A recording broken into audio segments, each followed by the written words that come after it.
Hello students. Today I'll be starting with the first topic of your second paper of zoology, genetics, and the topic is Introduction to Genetics 1. First of all, let's go through the content. Today I'll be talking a little about the introduction to genetics. Then I'll be covering the historical perspective, which includes vapor and fluid theories, pre-formation theories, and particulate theories. And then we'll also talk about the basics of inheritance. First of all, let's start with what is heredity or inheritance. It is the process of transmission of characters from one generation to next, either through the gametes in sexual reproduction or by asexual reproduction. So the process, the phenomena where characters get transmitted from the parents to the offspring, that is called as inheritance or heredity. Now, as the characters are transferred from parents to offspring, especially in sexual reproduction, the offspring do not resemble their parents. The differences that arise in the offspring as compared to their parents are called as variations.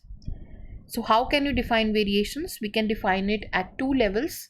We can define it at a parent and offspring level, or we can define it at a population level. So we can define variation as the differences among parents and their offspring, or secondly, we can define it as the differences among individuals in a population caused by either their genetic differences, which is called as genotypic variation, or by the effect of environmental factors on the expression of their genetic potentials, which is called as phenotypic variation. So variation can be of two types. Either it can be a genotypic variation, where there is a difference in the genes or alleles of the genes that are present, and second is phenotypic variation, where the expression of the genes is changed or modified due to the presence of the environmental factors. Now, both these phenomena, that is heredity and variation, play an important role in the formation of new species, which is called as speciation. The biological science which deals with the mechanism of heredity and causes of variations in living beings is known as genetics. The word genetics was derived from the Greek root gen, which means to become or to grow into, and it was coined by Bateson in 1906 for the study of physiology of heredity and variations. So when we talk about the mechanism of heredity, how these characters are transmitted from one generation to another, and what causes the development of variations in living beings, all of these things are dealt in the biological science, which is called as genetics. Now let's look at the historical perspective.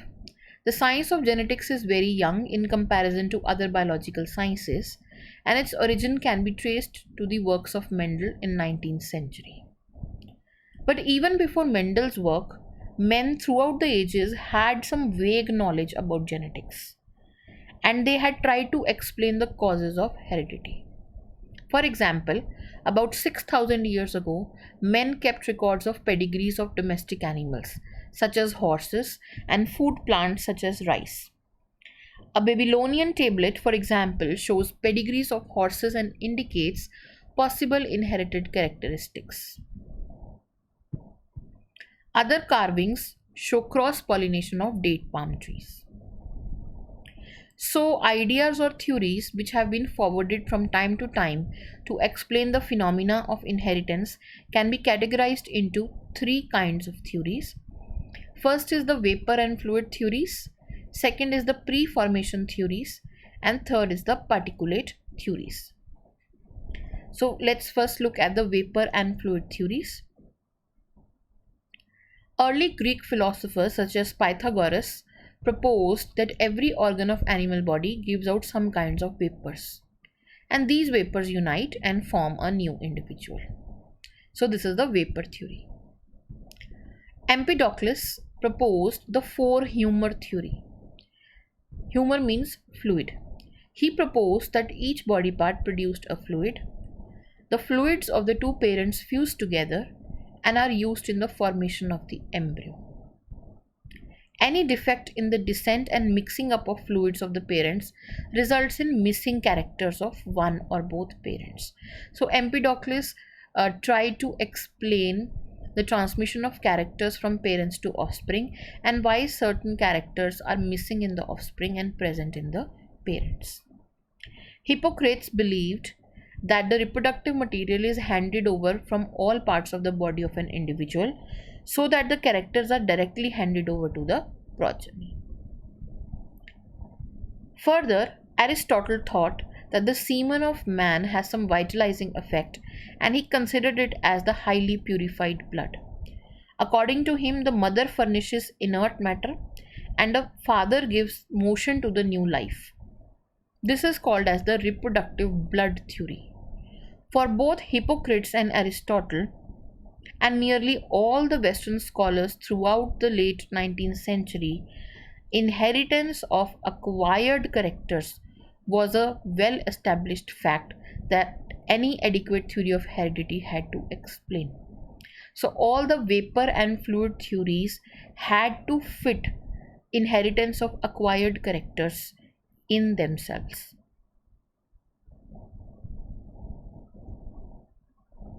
Second comes the pre-formation theories. Such type of theories which advance the concept of presence of pre-formed embryo in the sperm or the egg are called as pre-formation theories.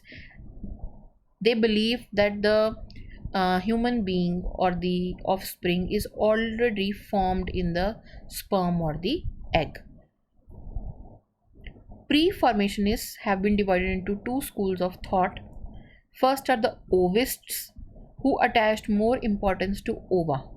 They thought that the pre-formed embryo or the homunculus was present in the ovum. The second school is called as animalculists or spermatists, who attached more importance to sperm. They thought that a miniature but complete organism was present in the sperm. Now, who are the scientists who believed in these kinds of theories and who gave these kind of theories? The first was Leonardo da Vinci.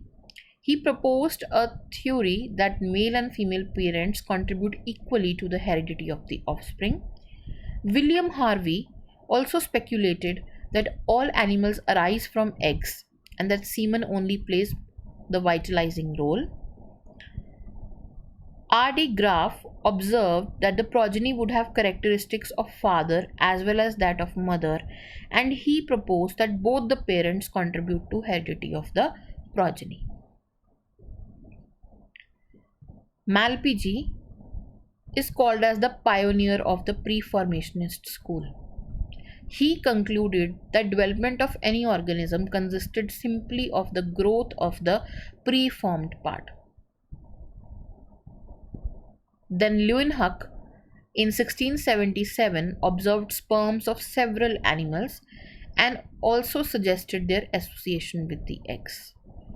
In 1679, Swammerdam studied development of insects and frog and suggested that development of an organism is just the enlargement of a minute but preformed individual. As you can see in the accompanying figure, the figure is of homunculus or mannequin, a miniature man which is present in the sperm head.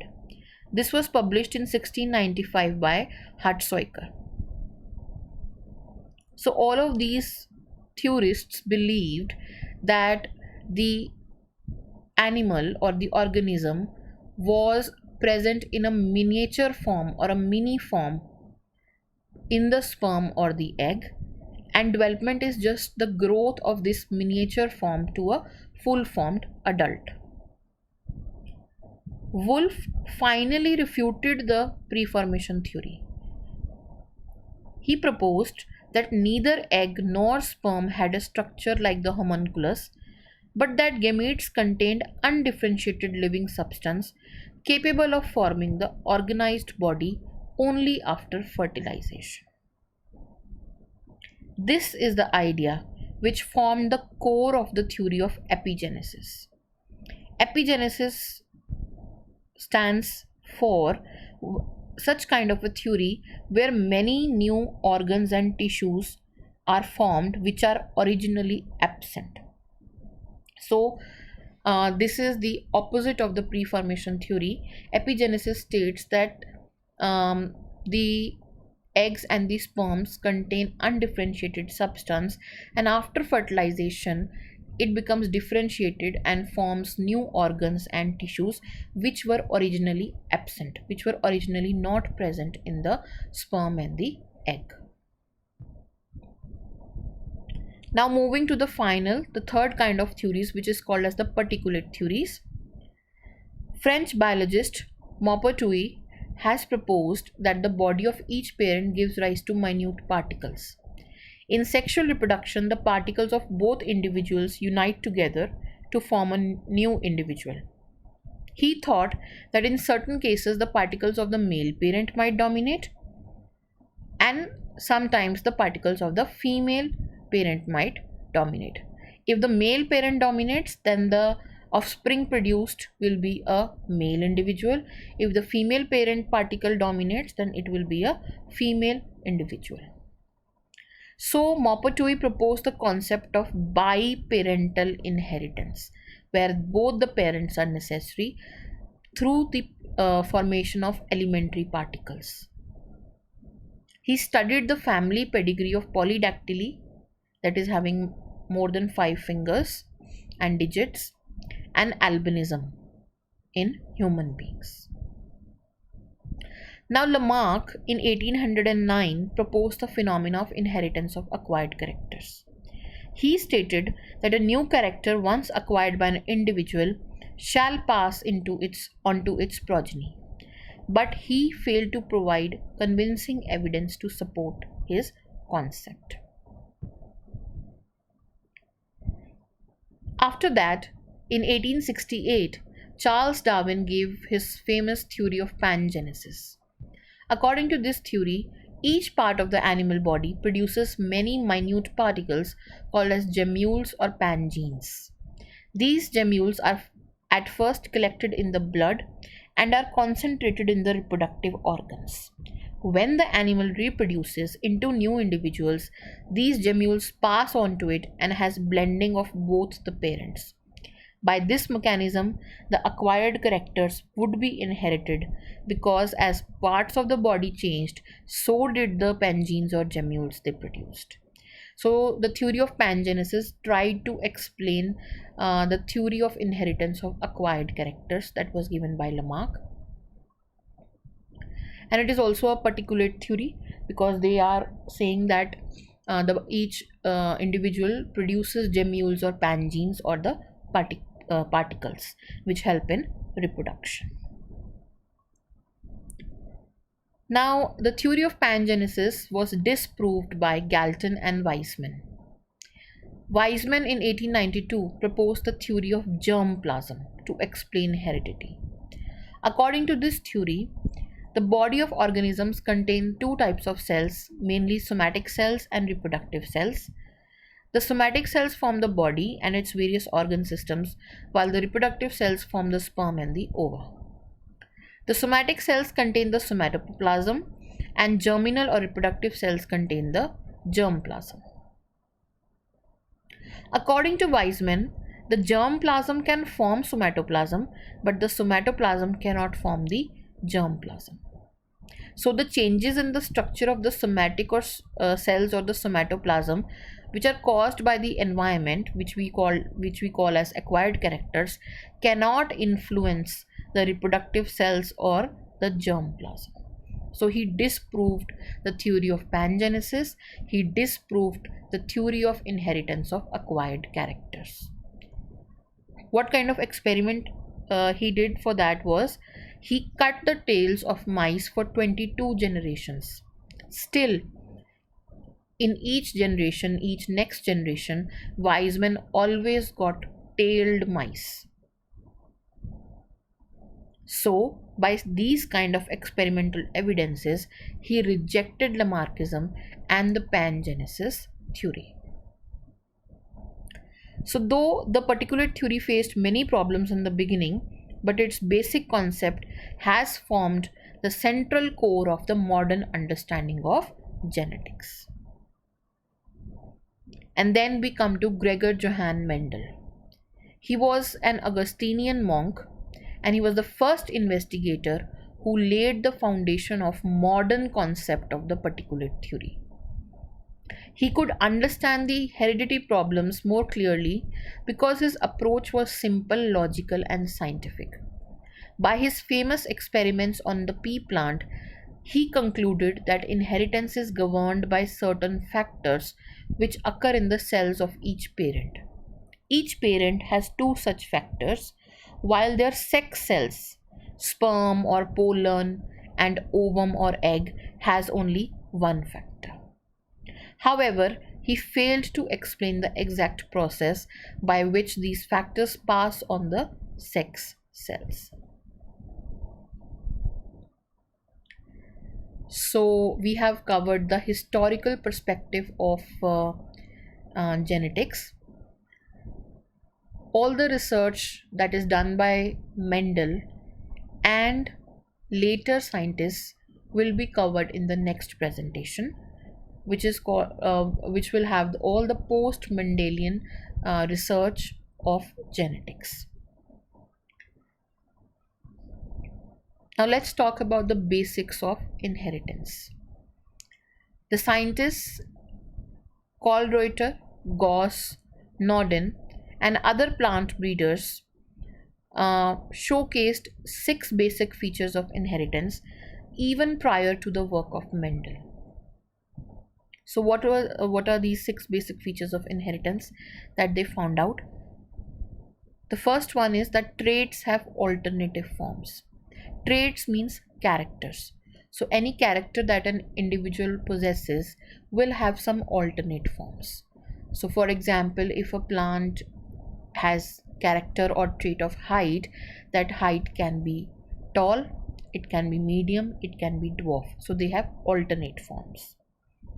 Second is traits are represented in individuals by discrete particulate entities which do not get blended or modified.